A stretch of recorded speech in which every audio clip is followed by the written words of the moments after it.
Good day, it's turned 12 o'clock in South Africa and I delayed this video because of my frustrations after that match between the Springboks and the All Blacks. Not so much because of the match, it was a great spectacle. I think it's embedded the greatest rivalry in the world. There are just not two better teams that takes one on when they play than the All Blacks and the Springboks, and especially at Fortress Eden Park. Also, it was Adi Sevilla's 100th match.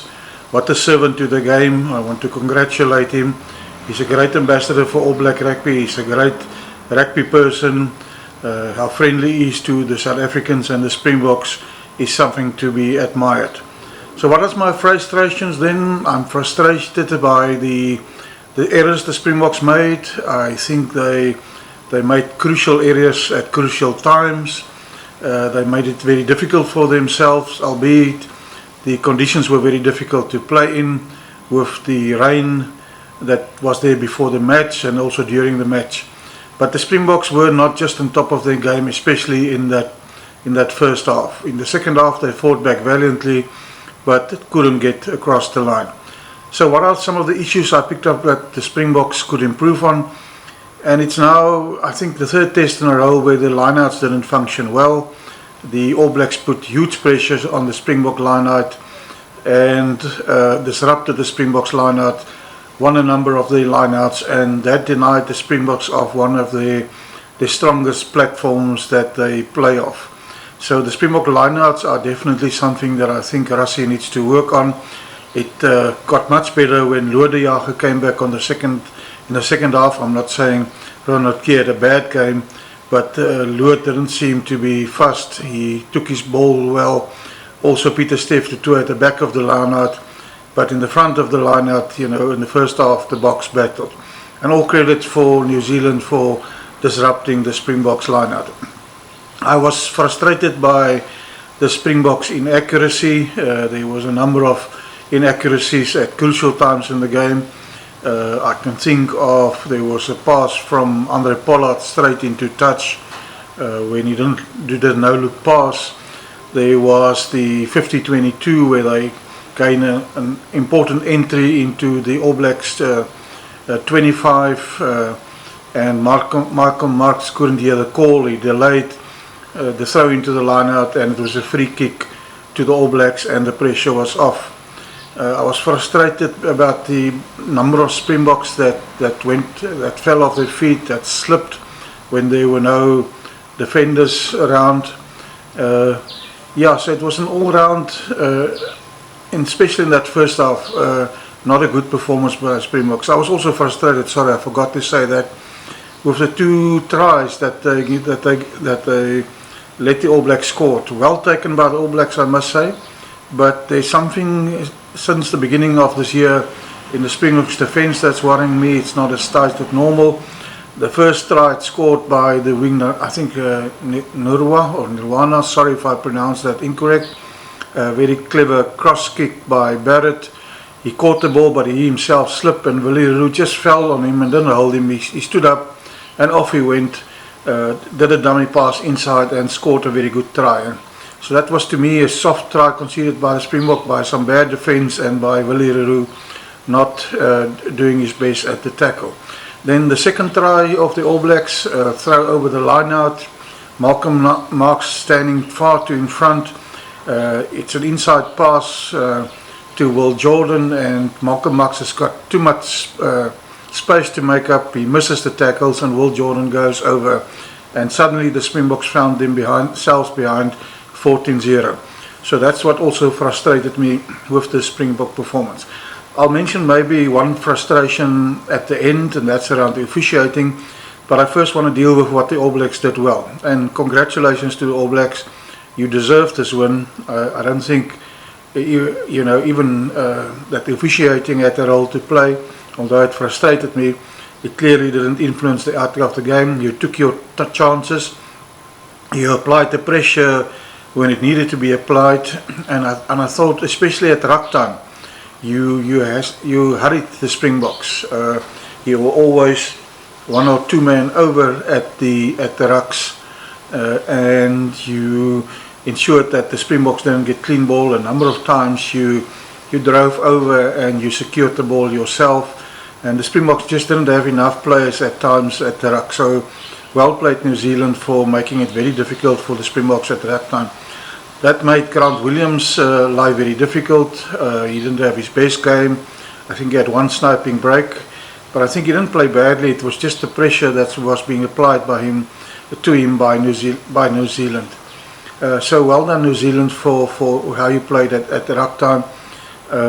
You made it very difficult for South Africa. Yeah, what else about the All Blacks game? Yeah, you know, although I think the Springboks outshone you in the territory and possession stats, you really played your game. You played stick to your guns, and you played very well. It also was a game where I've not seen so much HIA assessments in my life. I think mostly on the All Black side, so that might be concerning for Scott Robinson going into the second test. It also seems that there's a few niggles on the All Black side, people getting attention, and that would concern Scott Robinson. There was also a match where I haven't seen so much cases of obstruction, and yeah, that's another frustration I forgot. The Springboks just had a dominant scrum. They demolished the All Blacks at scrum time. Marx goes and scores. They come back, the kickoff is made, Kwagga Smith calls for the ball, and Jordie is in an awkward position. He obstructs the All Black players, and suddenly the pressure is taken off the All Blacks. Another thing that frustrated me. Yeah, so coming to the officiating, let me just be clear. I'm not saying the officiating cost the Springboks the game or made the All Blacks won the game. One thing that was good about the officiating, there was very few long replays, TMO referrals. The TMO was very quick to provide feedback to referee Carl Dickerson, so that was pleasing to see that there wasn't the continuous TMO referrals, long looks, and that was a good aspect of the game. However, I think what concerns me about the officiating was the inconsistency from Carl Dickerson. He correctly pinged Kwagga Smith and gave him a yellow card. That was after no warning to the team. Yet in the last 10 minutes there were so many infringements by the All Blacks, and you could see Jesse Skriel's frustration. He walked up to Carl Dickerson a number of times asking him, but why is there no yellow card for the All Blacks? But Carl Dickerson just waved him off and waved play on. So to me it was the inconsistency of the officiating that concerns me, especially around, as I indicate, penalties and infringements in the red zone. I also thought Carl Dickerson coached the All Blacks quite a bit, especially at ruck time, calling leave it, no, and then the Springboks get a late ball, they're on the back foot and they can't attack. That happened many a time, yet he never did it for the Springboks. I think I've got a concern with too many referees officiating and coaching teams, especially at ruck time. I think it's time that coaches maybe do it, referees maybe do it once, thereafter they should penalise, and I thought the All Blacks got away with quite a bit of that. But let me just be also frank and honest again, that was not the reason why the Springboks lost.